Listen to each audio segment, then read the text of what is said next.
অনন্ত কোটি ব্রহ্মাণ্ডের মালিক শ্রীহরির চরণে বিরাজমান হয়ে ঠাকুর কথা শ্রবণ করার সুবর্ণ সুযোগ পেয়েছি। আর এই সুবর্ণ সুযোগ আমাদের জীবনে আসবে কিনা জানি না। আসুন একের হাতে হাত বেঁধে আমরা হরি কথা কৃষ্ণ কথাকে শ্রবণ করি। আজকের অনেক প্রকারের প্রসাদ ঠাকুরের সম্মুখে ভোগ লেগেছে, কিন্তু মা আমরা অনেকেই অনেকবার শ্রবণ করেছি তুলসী দেবীর কথা। আমি সংক্ষেপের ভিতরে তুলসী দেবীর বিষয়ে কিছু আলোচনা রাখতে চাই। তুলসী দেবীর মতন সুন্দরী কোনো মেয়ে ছিলেন না।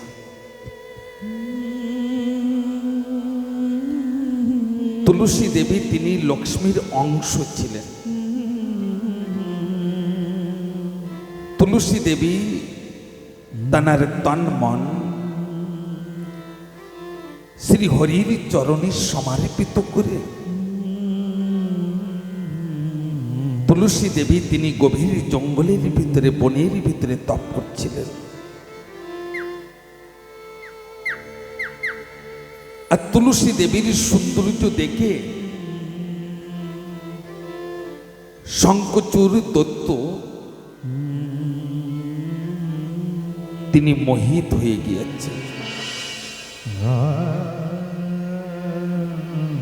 বাবা, অসুর কাকে বলে? অসুর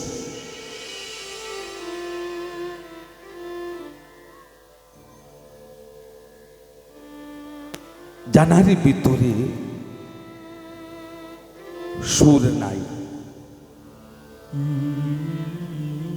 সুরকে তৈরি করেন গুরু। একটু বিস্তারভাবে বলি বাবা, একটি যদি ঢোল তৈরি করেন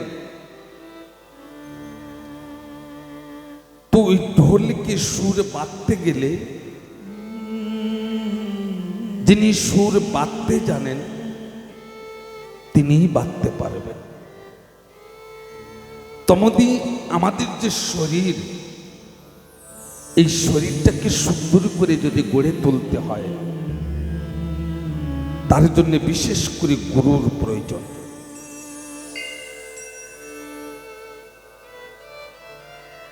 কিন্তু আজকের শঙ্খচূড় দত্ত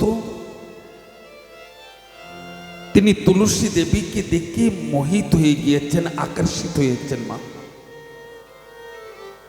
আর তুলসী দেবীর হাত ধরে শঙ্খচূড় দত্ত তিনি কি করেছেন? নিজের রাজভবনে নিয়ে গেছেন বাবা। আর যে সময় রাজভবনে নিয়ে গিয়েছেন তুলসী দেবী একটা কথা মনে করলেন, বাবা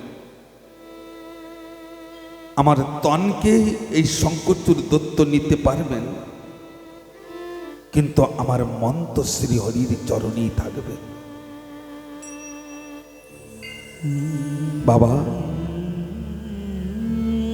আমার সংসারী জীবনে এসেছি, মন আমাদের গোবিন্দর চরণেই দিতে হবে।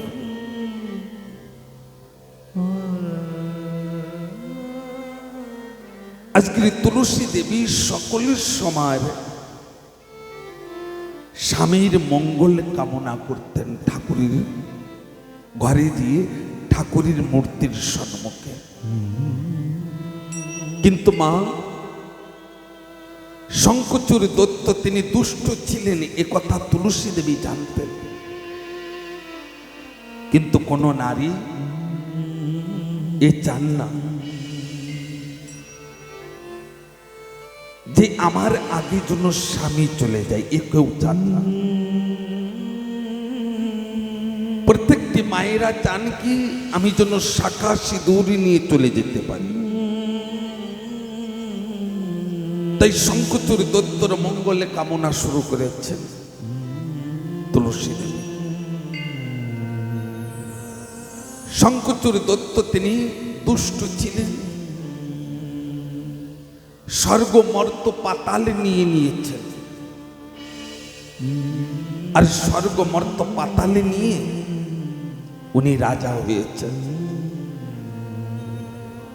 কিন্তু বাবা একটা কথা বলবো, এই মানবের আশা কখনো পূর্ণ হয় না। আমার এই মানবের আশা পূর্ণ হয় না। কারোর কাছে যদি পয়সা না থাকে চিন্তন করেন ঠাকুর আমাকে লাখপতি তৈরি করো, আর লাখপতি যে সময় হয়ে যান না চিন্তন করেন ঠাকুর আমাকে করোড়পতি, আর যে সময় করোড়পতি হয়ে যায় না সেই সময় বলেন আরবপতি, আর যে সময় আরবপতি হয়ে যান সেই সময় খারবপতি। তমনি শঙ্খচূড় দত্ত স্বর্গমর্ত পাতালের রাজাও হয়ে চিন্তন করছেন কৈলাস তো এখনো বাকি আছে। ভোলেনাথের যে কৈলাস না, যেখানে ভোলেনাথ বিরাজমান হন ওখানে আমি বসবো, আমি রাজা হব কৈলাসে। আর এদিকে শঙ্খচূড় দত্ত কৈলাসের পরে আক্রমণ করেছেন, আর এদিকে তুলসী দেবী তিনি কি করেছেন 6 মাসের একটি ব্রত, 6 মাসের একটি ব্রত ধারণ করেছেন। 6 মাস পর্যন্ত অন্ন অথবা জল গ্রহণ করবেন না। এমন সময় ভোলেনাথ তিনি দেখছেন আমি যদি শঙ্খচূড় দত্তকে হত্যা করি তাহলে আমার পাপ লাগবে। দ্বিতীয় কথা, তুলসী দেবী নারায়ণের মূর্তির সম্মুখে সমীর পতিদেবের মঙ্গল কামনা করছেন। আর জানেন মা, তুলসী দেবী তো সতী ছিলেন। তুলসী দেবীর অভিশাপে ভোলেনাথ চিন্তন করছেন আমি তো ভস্ম হয়ে যাব। এমন সময় সমস্ত দেবতাগণ সকলে নারায়ণের কাছে চলে গেলেন, শ্রীহরির কাছে। আর শ্রীহরির কাছে যে সময় গিয়েছেন, শ্রীহরির কাছে সমস্ত দেবতাগণ প্রার্থনা করছেন, হে ঠাকুর, হে গোবিন্দ, আপনি যদি এই শঙ্খচূড় দত্তর দুষ্টতা কম না করেন তাহলে পৃথিবীতে উথাল পাতাল শুরু হয়ে যাবে, সৃষ্টিতে বেঘাত ঘটবে, পালনে বেঘাত ঘটবে। শঙ্খচূড় দত্তর অত্যাচার বেড়েছে আর কৈলাসের পরে আক্রমণ করে দিয়েছে। শ্রীহরি তিনি বলছেন, হে দেবতাগণ,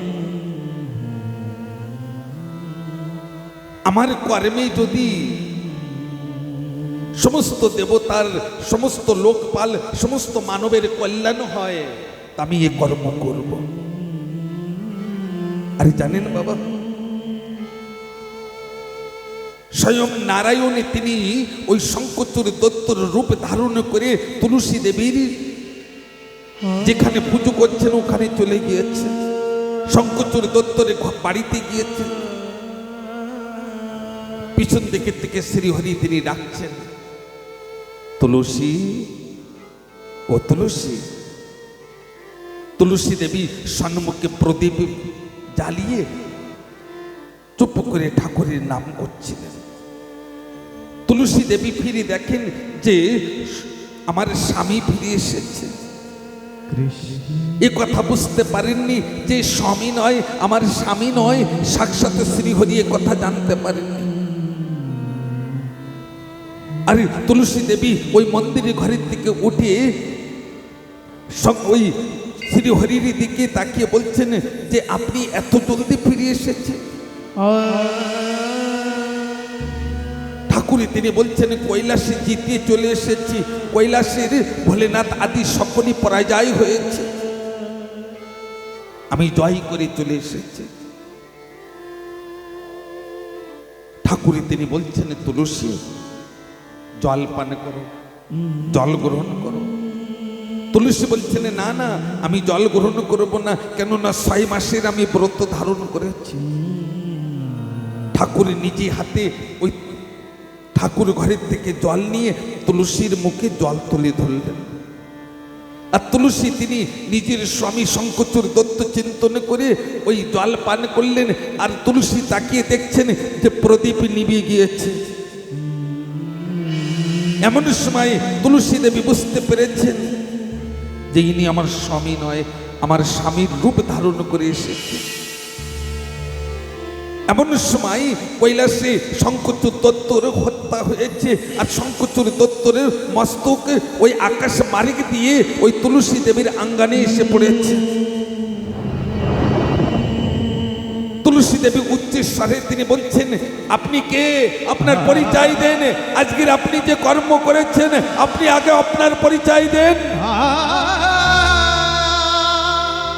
স্বয়ং শ্রীহরি তিনি নিজের রূপ ধারণ করে তুলসীর সম্মুখে দাঁড়িয়েছেন।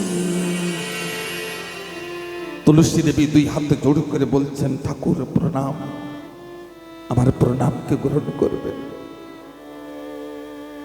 কিন্তু ঠাকুর আপনি যে কর্ম করেছেন,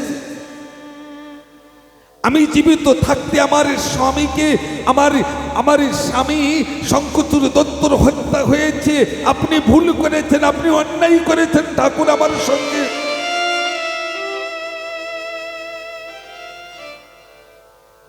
ঠাকুর আমি শরীর ছেড়ে দেব, কিন্তু দেবার আগে আমি তুলসী ঠাকুর আপনাকে অভিশাপ করছি, আপনি শিলা হয়ে যান, আপনি পাথর হয়ে যান। অনেকে শালিগ্রামকে পুজো করেন না, ও কিন্তু ঠাকুরের একটি রূপ। তাই ঠাকুরই তিনি সন্তুষ্ট হয়ে তুলসী দেবীকে আশীর্বাদ দিয়েছিলেন, মা এই কথাকে ধ্যান দেবেন। আশীর্বাদ দিয়েছেন কি, হে তুলসী তোমার এক নাম বৃন্দা। হে তুলসী, যে ভক্ত আমাকে ভোগ লাগাবেন আর ওই ভোগের পরে যদি তুলসী পত্র না থাকে তো ওদিকে আমি তাকিয়ে দেখব না। আর তোমার তুলসী পত্র যদি আমার পুজোয় না লাগান তাহলে সেই পুজো সম্পূর্ণ হবে না। হে তুলসী, যে ঘরে তুলসী দেবীর পুজো হবে, যে ঘরে তুলসী দেবীর আদর হবে, সে ঘরে লক্ষ্মীর বাস হবে। আমার তুলসী গাছে না 24 ঘন্টা অক্সিজেন দেয়। কোনো কোনো সময় দেখা যাচ্ছে ঘরে বিপত্তি এসেছে, তা তুলসী নিজের গার পরেই নিয়ে নেন, তুলসী শরীর ছেড়ে দেন, কিন্তু ভক্তর অমঙ্গল চান না। তুলসী পুজো করতে করতে যদি আপনি গোবিন্দ পুজো করতে ভুলে যান, তাও আপনার গোবিন্দ আপনার পরে কৃপা করবেন। কিন্তু একটা কথা তো ঠিক, তুলসী যদি ভোগের পরে না পড়ে তুলসী পত্র, তা সেদিকে নাকি ঠাকুরে তাকিয়েও দেখেন না। তা আমাদেরও কর্তব্য কি জানেন, আমাদেরও গলায় তুলসীর মালা ধারণ করতে হবে। তুলসীর মালা যদি ধারণ করা হয় তা সারা জীবনের ভিতরে একদিন না একদিন ঠাকুর আমার পরে অবশ্যই দৃষ্টি দেবেন। তুলসী মালা ধারণ করলে নাকি অনেক বিপদের থেকে এই মানব মুক্তি পান। তুলসী পত্র সেবন করলে নাকি এই মানব অনেক বিমারির থেকে মুক্তি পান। এই জন্য তুলসী মালাকে ধারণ করবেন, অথবা ঠাকুরের ভোগের পরে তুলসী পত্র দেবেন। আরেকটি গোপন কথা, ভোলেনাথের শিবলিঙ্গের পরে তুলসী পত্র কখনো দেবেন না। রবিবার, অমাবস্যা, পূর্ণিমা অথবা একাদশীর দিন তুলসী পত্র গাছের থেকে ওঠাতে নাই। আসেন একটু কীর্তন করে আমরা কথার ভিতরে প্রবেশ করি। বলে যাই যাই শ্রী রাধেশ।